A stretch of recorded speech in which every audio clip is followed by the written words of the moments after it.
ವಿದ್ಯಾರ್ಥಿಗಳೇ, 10ನೇ ತರಗತಿ ಗದ್ಯ ವ್ಯಾಘ್ರಗೀತೆ ಅನ್ನುವಂತಹ ಒಂದು ಪಾಠಕ್ಕೆ ಸಂಬಂಧಿಸಿದಂತೆ ಇರುವಂತಹ ಅಭ್ಯಾಸದ ಭಾಗದ ಪ್ರಶ್ನೋತ್ತರಗಳನ್ನು ಈ ಒಂದು ವಿಡಿಯೋದಲ್ಲಿ ನೋಡ್ತಾ ಹೋಗೋಣ. ಮೊದಲನೇದಾಗಿ ಕೊಟ್ಟಿರುವಂತಹ ಪ್ರಶ್ನೆಗಳಿಗೆ ಒಂದೊಂದು ವಾಕ್ಯದಲ್ಲಿ ಉತ್ತರಿಸಿ ಬರೆಯಿರಿ ಅಂತ ಇದೆ. ಭಗವದ್ಗೀತೆಯನ್ನು ರಚಿಸಿದಂತಹವರು ಯಾರು? ಉತ್ತರ: ಭಗವದ್ಗೀತೆಯನ್ನು ರಚಿಸಿದಂತಹವರು ಮಹರ್ಷಿ ವೇದವ್ಯಾಸರು. ಹುಲಿಗೆ ಪರಮಾನಂದವಾಗಲು ಕಾರಣವೇನು ಅಂತ ಇದೆ. ಉತ್ತರ: ಹುಲಿಗೆ ಮೊದಲೇ ಹಸಿವಾಗಿತ್ತು. ದುಂಡು ದುಂಡಾಗಿದ್ದ ಮನುಷ್ಯ ಎದುರಿಗೆ ಕಾಣಲು ಪರಮಾನಂದವಾಯಿತು. ಶಾನುಭೋಗರಿಗೆ ತಲೆ ಸುತ್ತಲು ಕಾರಣವೇನು? ಉತ್ತರ: ಹುಲಿಗೆ ಬೆನ್ನು ತೋರಿಸಲು ಹುಲಿ ಜಿಗಿದಾಗಲೆಲ್ಲ ಹಿಂದು ಮುಂದು ತಿರುಗಿ ತಿರುಗಿ ಶಾನುಭೋಗರಿಗೆ ತಲೆ ಸುತ್ತಿದಂತಾಯಿತು. ಶಾನುಭೋಗರ ಬ್ರಹ್ಮಾಸ್ತ್ರ ಯಾವುದು? ಉತ್ತರ: ಕೀರ್ತಿ ಪುಸ್ತಕವು ಶಾನುಭೋಗರ ಬ್ರಹ್ಮಾಸ್ತ್ರವಾಗಿತ್ತು. ಹಸಿದು ಮಲಗಿದ್ದ ಹುಲಿಯು ಏನೆಂದು ಯೋಚಿಸಿತು? ಉತ್ತರ: ಹಸಿದು ಮಲಗಿದ್ದಂತಹ ಹುಲಿಯು ವಿಧಿ ಆಹಾರಕ್ಕೆ ಏನನ್ನೂ ಒದಗಿಸುವುದೋ ಎಂದು ಯೋಚಿಸ್ತಾ ಇತ್ತು. ಕೊಟ್ಟಿರುವಂತಹ ಪ್ರಶ್ನೆಗಳಿಗೆ 3-4 ವಾಕ್ಯಗಳಲ್ಲಿ ಉತ್ತರಿಸಿ ಅಂತ ಇದೆ. ಮೊದಲೇದು: ಮದಲಿಂಗನ ಕಣಿವೆಯಲ್ಲಿ ಬರುವಾಗ ಶಾನುಭೋಗ ಏನೆಂದು ಯೋಚಿಸಿದರು? ಉತ್ತರ: ಮದಲಿಂಗನ ಕಣಿವೆಯಲ್ಲಿ ಬರುವಾಗ ಶಾನುಭೋಗರು ಬೆಳದಿಂಗಳ ದಿನ ಸ್ವಲ್ಪ ದೊಡ್ಡ ಹೆಜ್ಜೆ ಹಾಕಿದರೆ ಊಟದ ಹೊತ್ತಿಗೆ ಊರು ಸೇರಿಕೊಳ್ಳಬಹುದು ಎಂದು ಭಯದಿಂದಲೇ ಕಾಲನ್ನು ಚುರುಕುಗೊಳಿಸಿ ನಡೆಯುತ್ತಾ ಯೋಚಿಸುತ್ತಿದ್ದರು. ಹುಲಿಯು ಹಿಂದಿನಿಂದ ಹಾರಿ ಕೊಲ್ಲದಿರಲು ಕಾರಣಗಳೇನು? ಭರತ ಖಂಡದ ಹುಲಿಗಳು ಹಿಂದಿನಿಂದ ಹಾರಿ ಕೊಲ್ಲುವುದಿಲ್ಲ. ಶತ್ರುವನ್ನಾದರೂ ಸರಿಯೇ ಆತ ಬೆನ್ನು ತಿರುಗಿಸಿರುವಾಗ ಕೊಲ್ಲುವುದು ಧರ್ಮವಲ್ಲವೆಂದು ತಿಳಿದುಕೊಂಡಿರುತ್ತದೆ. ಪುಣ್ಯಕೋಟಿಯನ್ನು ತಿನ್ನಲೊಲ್ಲದ ಪ್ರಾಣ ಬಿಟ್ಟು ಹುಲಿಯ ಮೊಮ್ಮಗ ಈ ಹುಲಿಯೇ ಆದ ಕಾರಣ ಬೆನ್ನ ಹಿಂದಿನಿಂದ ಆಕ್ರಮಿಸುವುದಿಲ್ಲ ಅಥವಾ ಹಾರಿ ಕೊಲ್ಲುವುದಿಲ್ಲ. ಮುಂದಿನದು: ಶಾನುಭೋಗರು ಮೂರ್ಛೆಯಲ್ಲಿದ್ದಾಗ ನಡೆದ ಘಟನೆಯನ್ನು ವಿವರಿಸಿ ಅಂತ ಇದೆ. ಉತ್ತರ: ಶಾನುಭೋಗರು ಮೂರ್ಛೆಯಲ್ಲಿದ್ದಾಗ ನಡೆದಂತಹ ಘಟನೆ ಅಂದರೆ, ಚಿಕ್ಕನಾಯಕನಹಳ್ಳಿಗೆ ತೆಂಗಿನಕಾಯಿ ತುಂಬಿಕೊಂಡು ಹೋಗಿದ್ದಂತಹ ಕೆಲವು ರೈತರು ತಿಂಗಳ ಬೆಳಕಿನಲ್ಲಿ ಗಾಡಿ ಹೊಡೆದುಕೊಂಡು ತಮ್ಮ ಹಳ್ಳಿಗೆ ಹಿಂತಿರುಗ್ತಾ ಇದ್ರು.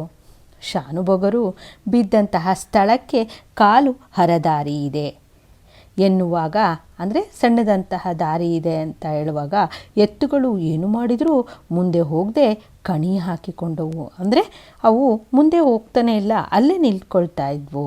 ಆ ವೇಳೆಗೆ ಎದೆ ನಡುಗುವಂತೆ ಹುಲಿಯ ಗರ್ಜನೆ ಕೇಳಿಸಿತು.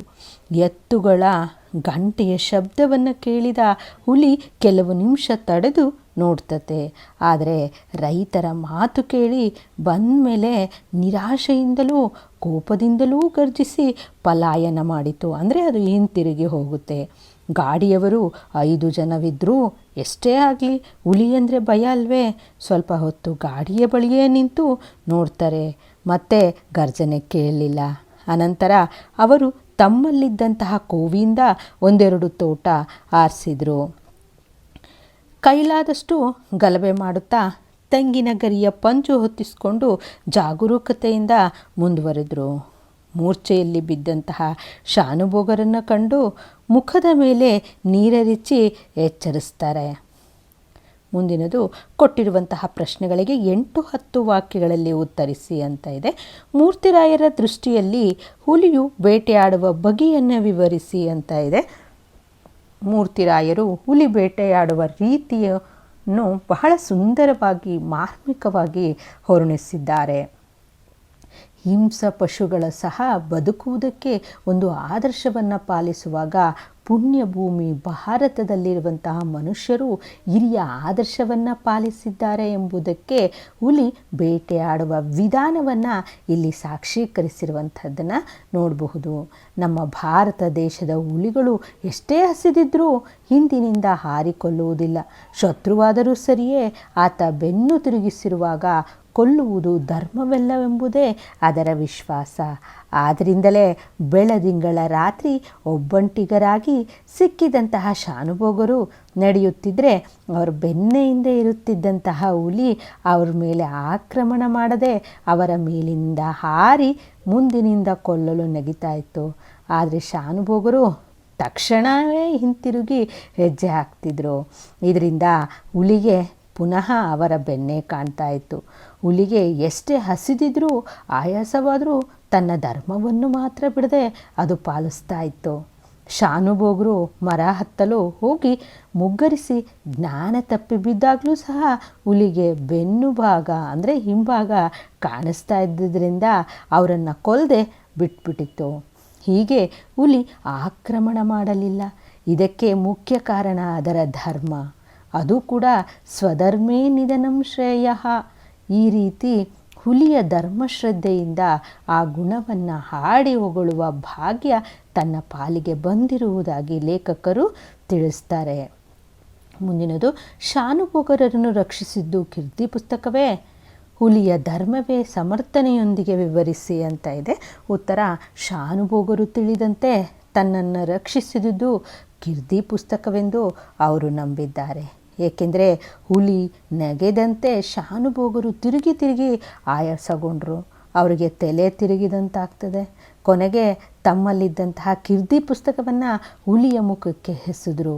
ಅದು ಹುಲಿಯ ಮುಖಕ್ಕೆ ಬಂದು ಬಡಿದಾಗ ಅರೇ ನಿಮಿಷದಲ್ಲಿ ತಾನು ಮರ ಹತ್ತಬಹುದೆಂದು ಯೋಚಿಸಿ ತನ್ನ ಪ್ರಯತ್ನವನ್ನು ಕಾರ್ಯಗತಗೊಳಿಸಲು ಪ್ರಯತ್ನಿಸಿದಾಗ ಕಲ್ಲು ಎಡವಿ ಮುಗ್ಗರಿಸಿ ಬಿದ್ದು ಮೂರ್ಛೆ ಹೋದರು. ಮೂರ್ಛೆಯಿಂದ ಎದ್ದಾಗ ಅಲ್ಲಿ 4-5 ಜನ ರೈತರು ಇದ್ದು ಹುಲಿ ಇಲ್ಲದಿರುವುದನ್ನು ಕಂಡು ಕೀರ್ತಿ ಪುಸ್ತಕದಿಂದ ಹುಲಿಗೆ ಬೀಸಿ ಹೊಡೆದಿದ್ದರಿಂದ ಆ ಪುಸ್ತಕದ ಕಾರಣದಿಂದಲೇ ತಾನು ಬದುಕಿರುವುದಾಗಿ ಪುಸ್ತಕವೇ ತನ್ನನ್ನು ರಕ್ಷಿಸುತ್ತೆಂದು ಆತ ತಿಳ್ಕೊಳ್ತಾನೆ. ಆದರೆ ಹುಲಿಯ ಧರ್ಮನಿಷ್ಠೆಯಿಂದ ಶಾನುಭೋಗರ ಪ್ರಾಣ ಉಳಿಯುತ್ತೆ. ಹುಲಿಯ ಧರ್ಮಶ್ರದ್ಧೆ ಇದ್ದುದರಿಂದ ಶಾನುಭೋಗರನ್ನು ಹಿಂದಿನಿಂದ ಕೊಲ್ಲಲಿಲ್ಲ, ಮುಂದಿನಿಂದ ಹಾರಿ ನಗೆದು ಕೊಲ್ಲಲು ಪ್ರಯತ್ನಿಸಿದು. ಅಷ್ಟೇ ಅಲ್ಲದೆ ಶಾನುಭೋಗರು ಮೂರ್ಛೆ ಹೋದಾಗ ಹಸಿವಿನಿಂದ ಕಂಗಾಲಾಗಿದ್ದಂತಹ ಹುಲಿ ಶಾನುಭೋಗರನ್ನು ತನ್ನ ಧರ್ಮಶ್ರದ್ಧೆಯಿಂದಾಗಿ ಶಾನುಭೋಗರನ್ನು ಕೊಲ್ಲದೆ ಬಿಟ್ಟಿತ್ತು. ಒಟ್ಟಾರೆ ಹೇಳೋದಾದರೆ ಹುಲಿಯ ಧರ್ಮದಿಂದಲೇ ಶಾನುಭೋಗರು ಬದುಕ್ತಾರೆ. ಮುಂದಿನದು, ಸಂದರ್ಭದೊಂದಿಗೆ ಸ್ವಾರಸ್ಯವನ್ನು ಬರೆಯಿರಿ ಅಂತವಿದೆ. ಮೊದಲನೇದು, ಖಂಡವಿದಿಕೋ ಮಾಂಸವಿದಿಕೋ ಗುಂಡಿಗೆ ಎಬ್ಬಿಸಿ ರಕ್ತವಿದಿಕೋ ಅನ್ನುವಂಥದ್ದು. ಈ ಒಂದು ವಾಕ್ಯದ ಆಯ್ಕೆಯನ್ನು ನೋಡೋದಾದರೆ ಎನ್ ಮೂರ್ತಿರವರು ರಚಿಸಿರುವಂತಹ ವ್ಯಾಘ್ರಗೀತೆ ಎಂಬ ಗದ್ಯಭಾಗದಿಂದ ಇದನ್ನು ಆರಿಸಿಕೊಳ್ಳಲಾಗಿದೆ. ಇದನ್ನು ಸಮಗ್ರ ಲಲಿತ ಪ್ರಬಂಧಗಳು ಎಂಬ ಕೃತಿಯಿಂದ ಆರಿಸಲಾಗಿದೆ. ಸಂದರ್ಭವನ್ನು ನೋಡೋದಾದರೆ ಈ ವಾಕ್ಯವನ್ನು ಲೇಖಕರು ಹುಲಿಯ ಧರ್ಮಶ್ರದ್ಧೆಯ ಬಗ್ಗೆ ವಿವರಿಸ್ತಾ ಪುಣ್ಯಕೋಟಿಯನ್ನು ತಿನ್ನದ ಈ ಹುಲಿರಾಯನ ಅಜ್ಜನ ಕಥೆಯನ್ನು ನೆನಪಿಸಿಕೊಳ್ಳುವಂತಹ ಸಂದರ್ಭದಲ್ಲಿ ಈ ವಾಕ್ಯವನ್ನು ಲೇಖಕರು ಇಲ್ಲಿ ಬರೆದಿರುವಂಥದ್ದನ್ನು ನೋಡ್ಬೋದು. ಪುಣ್ಯಕೋಟಿ ಹಸುವು ತನ್ನ ಕರುವಿಗೆ ಹಾಲು ಕೊಟ್ಟೆನು ಎಂದು ಪುನಃ ವ್ಯಾಘ್ರನ ಬಳಿ ಬಂದು ತಾನು ನಿನಗಾಗಿ ಬಂದಿದ್ದೇನೆ, ನನ್ನ ಮಾಂಸಖಂಡ, ಗುಂಡಿಗೆ, ಬಿಸಿ ರಕ್ತ ಎಲ್ಲವೂ ನಿನಗಾಗಿಯೇ ಇದೆ, ತೆಗೆದುಕೋ ಎಂದು ಹೇಳಿದ ವಾಕ್ಯ ಇದಾಗಿದೆ. ಸ್ವಾರಸ್ಯವನ್ನು ನೋಡೋದಾದರೆ ಈ ಮೇಲಿನ ವಾಕ್ಯಗಳಲ್ಲಿ ಪ್ರಾಣಿಗಳಲ್ಲಿಯೂ ಕೂಡ ಧರ್ಮನಿಷ್ಠೆಯನ್ನು ಅನುಸರಿಸುತ್ತವೆ ಎನ್ನುವಂಥದ್ದು ಈ ಮೇಲಿನ ವಾಕ್ಯದ ಸ್ವಾರಸ್ಯವಾಗಿದೆ. ಸ್ವಧರ್ಮೇ ನಿಧನಂ ಶ್ರೇಯಃ ಅನ್ನುವಂಥದ್ದು ಈ ಒಂದು ವಾಕ್ಯದ ಸಂದರ್ಭವನ್ನು ನೋಡೋದಾದರೆ ಹಸಿವಿನಿಂದ ಹಾಗೂ ಆಯಾಸದಿಂದ ಕಂಗಾಲಾಗಿದ್ದಂತಹ ಹುಲಿ ಎದುರಿನಿಂದಲೇ ಆಕ್ರಮಣ ಮಾಡಲು ಪ್ರಯತ್ನಿಸಿ ನಿರಾಶನಾದಾಗ ಹಿಂದಿನಿಂದಲೇ ಆಕ್ರಮಿಸಲು ಒಂದು ಕ್ಷಣ ಯೋಚಿಸಿತು. ಆದರೆ ಆ ಕ್ಷಣ ಆ ಹುಲಿಯ ಭಗವದ್ಗೀತೆಯ ಈ ಸಾಲು ನೆನಪಿಗೆ ಬರುತ್ತದೆ. ಸ್ವಧರ್ಮೇ ನಿಧನಂ ಶ್ರೇಯಃ ಅಂದರೆ ಸ್ವಧರ್ಮವನ್ನು ಪಾಲಿಸುವುದರಿಂದ ಶ್ರೇಯಸ್ಸು ಉಂಟಾಗುವುದು ಎಂಬುದೇ ಈ ವಾಕ್ಯದ ಅರ್ಥವಾಗಿದೆ. ಸ್ವಾರಸ್ಯವನ್ನು ನೋಡೋದಾದರೆ ವ್ಯಾಸರು ರಚಿಸಿರುವಂತಹ ಈ ವಾಕ್ಯವನ್ನು ಕುರುಕ್ಷೇತ್ರ ಯುದ್ಧದಲ್ಲಿ ಶ್ರೀಕೃಷ್ಣನು ಅರ್ಜುನನಿಗೆ ಬೋಧಿಸಿರುವುದನ್ನು ಪ್ರಾಣಿಗಳು ಅನುಸರಿಸುತ್ತವೆ ಎಂಬುದು ಸ್ವಾರಸ್ಯಪೂರ್ಣವಾಗಿರುವಂತಹದ್ದನ್ನು ನೋಡಬಹುದು.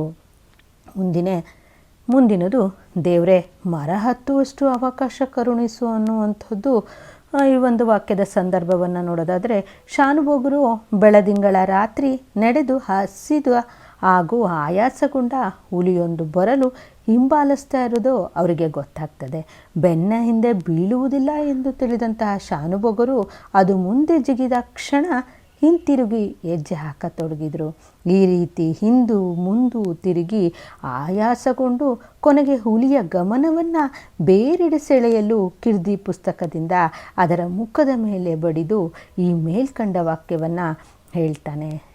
ಹುಲಿಯಿಂದ ತಪ್ಪಿಸಿಕೊಳ್ಳಲು ಮರ ಹತ್ತಿ ಕುಳಿತರೆ ಸ್ವಲ್ಪ ಹೊತ್ತಾದರೂ ನೆಮ್ಮದಿಯಿಂದ ಇರಬಹುದು ಎಂದು ಯೋಚಿಸಿ ಶಾನುಭೋಗರು ದೇವರಿಗೆ ಮರ ಹತ್ತುವಷ್ಟು ಅವಕಾಶ ಸಿಕ್ಕಿದರೆ ಸಾಕು ಎಂದು ಬೇಡಿಕೊಳ್ಳುವಂತಹ ವಾಕ್ಯ ಇದಾಗಿದೆ. ಸ್ವಾರಸ್ಯವನ್ನು ನೋಡಿದಾಗ ಸಂಕಟ ಬಂದಾಗ ವೆಂಕಟರಮಣ ಎಂಬಂತೆ ಶಾನುಭೋಗರು ದೇವರ ಮೊರೆ ಹೊಕ್ಕ ಸನ್ನಿವೇಶ ಇದಾಗಿದೆ.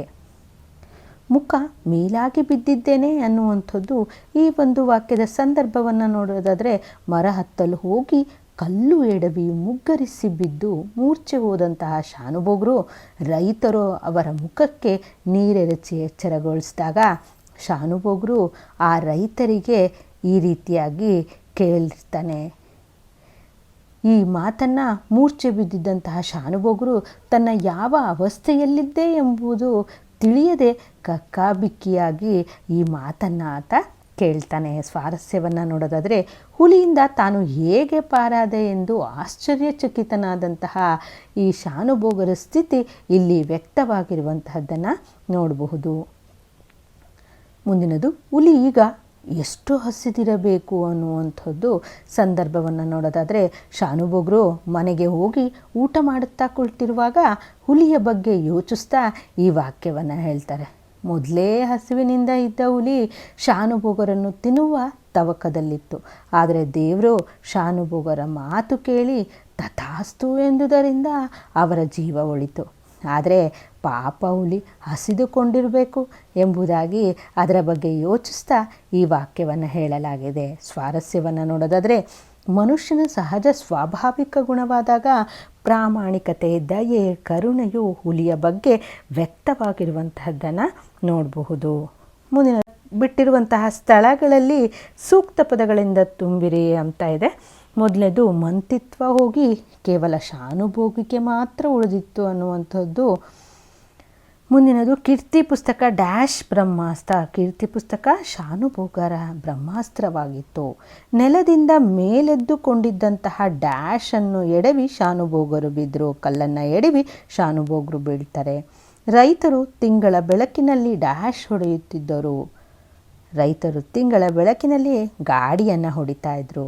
ಶಾನುಭೋಗರು ಉಳಿದದ್ದು ಡ್ಯಾಶ್ ದಿಂದಲ್ಲ, ಅಂದರೆ ಕೀರ್ತಿ ಪುಸ್ತಕದಿಂದ ಅಲ್ಲ.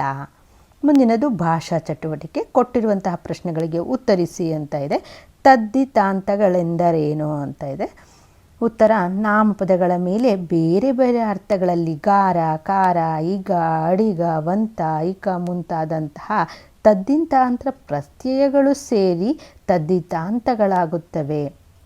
ಉದಾಹರಣೆಗೆ ಬಳೆಗಾರ, ಕಥೆಗಾರ, ಸಿರಿವಂತ ಮೊದಲಾದವು.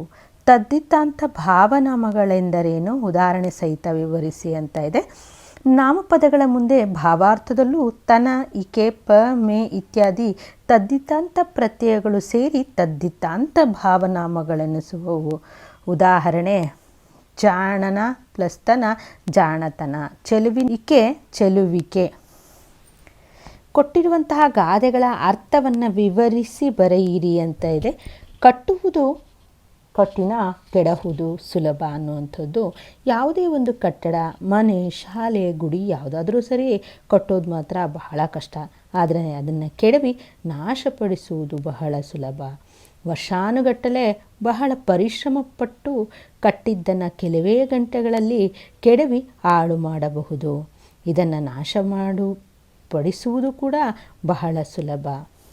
ಹಣ, ಶ್ರಮಿಕರು, ಬೇಕಾದ ಸಾಮಾನುಗಳು ಎಲ್ಲವನ್ನೂ ಒಂದೊಂದಾಗಿ ಒಟ್ಟುಗೂಡಿಸಿ ತಂದೇ ಆದ ಒಂದು ಮನೆಯನ್ನು ಕಟ್ಟುವುದು ನಿಧಾನವಾದರೂ ಅದನ್ನು ನೋಡಿ ಯಾರಾದರೂ ಅದು ಸರಿಯಿಲ್ಲ, ಇದು ಸರಿಯಿಲ್ಲ ಎಂಬ ನೆಪಗಳೊಂದಿಗೆ ಯಾರಾದರೂ ವಾಸ್ತು ಸರಿಯಿಲ್ಲ ಎಂದಾಗ ಅದನ್ನು ಕೆಡವಲು ಪ್ರಯತ್ನಿಸಿದರೆ ಅದರಿಂದ ಆಗುವಂತಹ ನೋವು ಈ ವಾಕ್ಯವನ್ನು ನೊಂದು ನುಡಿಸ್ತವೆ.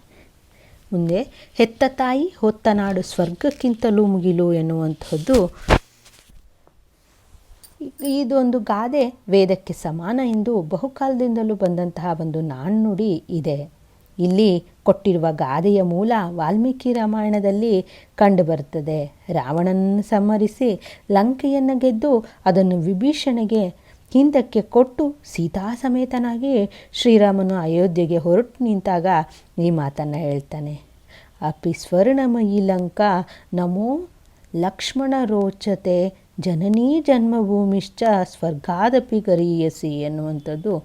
ಓ ಲಕ್ಷ್ಮಣ, ಈ ಲಂಕಾಪಟ್ಟಣವು ಚಿನ್ನದಿಂದ ತುಂಬಿದರೂ ಸಹ ನನ್ನನ್ನು ಆಕರ್ಷಿಸುವುದಿಲ್ಲ. ನನ್ನ ತಾಯಿಯೂ ಜನ್ಮಭೂಮಿಯೂ ಆದ ಅಯೋಧ್ಯೆ ನನಗೆ ಸ್ವರ್ಗಕ್ಕಿಂತಲೂ ಹೆಚ್ಚಿನದು.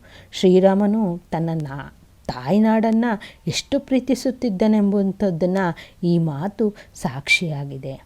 ಆದರ್ಶ ಪ್ರಭುವು ಮರ್ಯಾದ ಪುರುಷೋತ್ತಮನೂ ಆದ ಶ್ರೀರಾಮನ ಈ ನುಡಿಮುತ್ತು ಕನ್ನಡದ ಜನಪದರ ಬಾಯಿಯಲ್ಲಿ ಮೇಲಿನ ಗಾದೆಯಾಗಿ ಪರಿವರ್ತಿತವಾಗಿ ಉಳಿದು ಬಂದಿರುವಂತಹದ್ದನ್ನು ನೋಡಬಹುದಾಗಿದೆ. ಇಷ್ಟು ವ್ಯಾಘ್ರಗೀತೆ ಅನ್ನುವಂತಹ ಒಂದು ಗದ್ಯಕ್ಕೆ ಸಂಬಂಧಿಸಿದಂತಹ ಸಂಪೂರ್ಣವಾದ ಪ್ರಶ್ನೋತ್ತರಗಳಾಗಿತ್ತು. ಧನ್ಯವಾದಗಳು.